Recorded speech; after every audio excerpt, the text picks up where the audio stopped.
All right, Shalom, to Brother Shamar from the Phoenix camp. With that being said, I want to give all honor, glory, and praise to Yahweh, Bahashem, Yahweh Shai, Bahashem, Kakadash. Double honor to the elders of Great Millstone, and peace and salutation to the brothers that are doing this work in true sincerity. We're going to jump right into the scriptures. This is 2 Peter 2, and I started at verse 11. I said, seeing then all these things shall be dissolved, but the fashion of this world, the ways of this world, this age is going to be dissolved, man. Let's get the word dissolved. It says to lose any person or husband, to destroy, to dissolve, to melt, to put off. So, and of course we know that America is going to get dissolved. It's going to get burnt. It's going to be melted away. It's going to be, just going to be put in the fire, so to speak. So these things are going to be dissolved, man. What you call a normal life is already dissolved. It's dissolved by the so-called COVID, man. This whole pandemic, that's dissolved what people, you know, they define as normal life. So everything's being dissolved and passing away as we speak. So after all that's gone, what is there left? Well, if you don't have faith in the Most High, if you are one of His elect, then basically all you're gonna have is judgment and death, according to the scriptures. But I'm gonna run that back again. Seeing then that all these things shall be dissolved, what manner of persons ought you to be in all holy conversation and godliness? So now is the time to put on therefore the elect. I mean, there's always been a time, but the intensity of the times is what should encourage you and push you, to do your best in the time that we have left. So looking forward and hasting unto the coming of the day, because that's exactly that's the next step. Because once these prophecies start getting fulfilled, once this MOTB gets in full effect, which is not that far off, if you really think about it, prophecies are getting fulfilled on a very fast pace. The hastening of the coming day of the Most High, the coming of His Son Yahweh Shai Salakia, is here. It's pretty much around the corner, man. Let's get the word hastening, yeah. It said, where the heavens being on fire shall be dissolved, and the elements shall melt with fervent heat, man. So that's talking about what? That's talking about the laser beams coming from the chariots, the nuclear missiles hitting America. That's that fervent heat, man. They shall burn as an oven. So nevertheless, we, according to His promise, look for new heavens and new earths wherein dwelleth righteousness. That's all we got, man. That's the only hope we have left. This world is wicked. This age that we live in is wicked. Esau's age, because of course it's going to be wicked, because it's given to the hands of the wicked. So when the wicked are in rulership, the people mourn. So this is what that is, man. This is 2 Peter 2:7, man. This is, we are the lots that are vexed with the filthy conversation of the wicked, man. So then deliver and turn the cities of I'll run that verse 6, 2 Peter 2:6, turning the cities of Sodom and Gomorrah into ashes, condemned. It was an overthrow. And that's exactly what's going to happen to America, man. Because America is spiritual Sodom and Gomorrah. It's spiritually Egypt, spiritually Rome. It's all these places of captivity, all these places of wickedness, all rolled up into one. It says, making them an ensample to those that after should live ungodly, and deliver just Lot, vexed with the filthy conversation of the wicked. For that righteous man went among them, and seeing and hearing vex his righteous soul from day to day with their unlawful deeds, man. If you a man of the Lord, you're vexed in this place also, man. You're vexed with the filthy behavior, the filthy conduct of the wicked, man, which they put on display to full effect at this day and age. I'm talking about, the moles, like, the elder Tahar, as you say, the rampant homosexuality in your face, man. That's vexing. That's vexing. Another wickedness, these women going off, and so on and so forth. You see Jake going off, so on and so forth. And this Edomites in general, man. It's vexing to a man of the Lord. Verse 9 is the Lord knows how to deliver the godly out of the temptations and to preserve the unjust until the day of judgment to be punished, man. So this is what it is, man. We are looking for the new heaven and the new earth. Because we know this place is done. We know this place shall no longer be. And in that new heaven and new earth, where dwelleth righteousness. I'm going to get Isaiah 65:17, I think it is. This is Isaiah 65:17.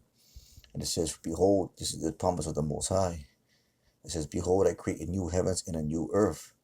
and the former shall not be remembered nor come into the minds. That means that this place is gonna, the world's gonna end, so to speak. No, it means that everything's gonna get renewed and put back in its proper state, because the earth still fell under the hands of the wicked man. If we paraphrasing, so that's gonna get purged out the way, and righteousness is gonna come into effect, and that's gonna be the restoration, the newness that we're talking about, man. It says, "Behold, I create new heavens and new earth, and the former should not be remembered nor come into mind." Why? Because this is hell. That's why. Because this is hell, as you read in Second Peter 2:3, or 2:7, Slakia, the filthy conversation of the wicked. That's hell. This is hell. That's why the Lord's gonna, He's gonna wipe that from our memory banks, man. We're gonna be too busy doing other things. So the scripture says what in Revelation, the 21st chapter, He's gonna wipe away the tears, right? Because all this vexation, all this lonely, all this what's the word I'm trying to say? Vexation, this sin, this low, this state that we're day in and day out, for living among the wicked, we're living among the heathen, for being slaves and servants, and all these things that we got to go through. It's not pleasant, man. It's not pleasant at all. It's vexing, like it's vexing to Lot, like we read in the Second Peter. Let's have him get Revelation 21 and Salakia. Revelation 21 and I think it's verse 4. It says, let me see if I can find it. Yeah, so Yahweh shall wipe away. Salakia, I started verse 2. And I just saw the holy city, New Jerusalem, coming down from Yahweh out of heaven, prepared as a bride adorned for her husband. That's a new heaven. That's part of the new heaven and new earth. Well, I'm starting verse 1. And I saw a new heaven and a new earth, for the first heaven and the first earth would pass away, and there was no more sea. And I, John, saw the holy city, Jerusalem, coming down from God out of heaven, and prepared as a bride adorned for her husband. So because everything will be put back in its proper order, we're going to be put back in our proper glory. Because that bride is the elect. That bride is ultimately all of Israel. Because the Lord likens Israel as to a woman, as to his woman. Matter of fact, we have been the adulterous, unfaithful woman to the Lord. But we have been purged. We're going to be purged. We're going to be forgiven. We're going to be brought into a newness, brought into righteousness. The law written into our inward parts. And we're going to be, the elect, first and foremost, presented as a pure bride into the Most High, man. And I heard a great voice out of heaven saying, "Behold, the tabernacle of Yahweh was men. He will dwell with them." Why? Because the law is going to be written in our inward parts. And they shall be his people, and Yahweh himself shall be with them and be their power. That's first and foremost talking to the Israelites, and the Israelites only, man. The other nations are not promised this closeness with the Most High. We are his people, man. You so-called Blacks, Latinos, and Native Americans, we are his people. And Yahweh shall wipe away all their tears from their eyes. There shall be no more death, neither sorrow nor crying, neither shall there be any more pain, for the former things are passed away. So what did we read, man? It says in Isaiah, let's get that back. It says, "Behold, I create a new heaven and new earth, and the former shall not be remembered, nor come into mind." So these two scriptures, they link up together, man. So let them get Philippians 5 and 8. Because this world, why would you want to remember a world of shit? This is Philippians, what is it, 3 and 8? I think it is. Yeah. It says, "Yea, doubtless, and I count all things but loss for the excellency of the knowledge of Mashiach Yahushai, my Lord, for whom I have suffered the loss of all things, and do count them but dung, that I may win Yahushai." So why would you want to remember a pile of shit? So the Lord's gonna, allow us not to remember that. That's gonna be a great mercy, man. Because going back to Micah 2, this is not our rest, man. We are pilgrims. We are pilgrims. This is not our home. Yeah, I'm just gonna get that Micah 2 and 10. Most scriptures. I'm gonna close it out.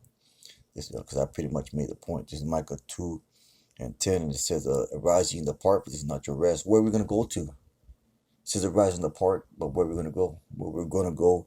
It's gonna tell you. It's gonna say we're gonna go meet the Lord, man. We're gonna be in new heaven and new earth.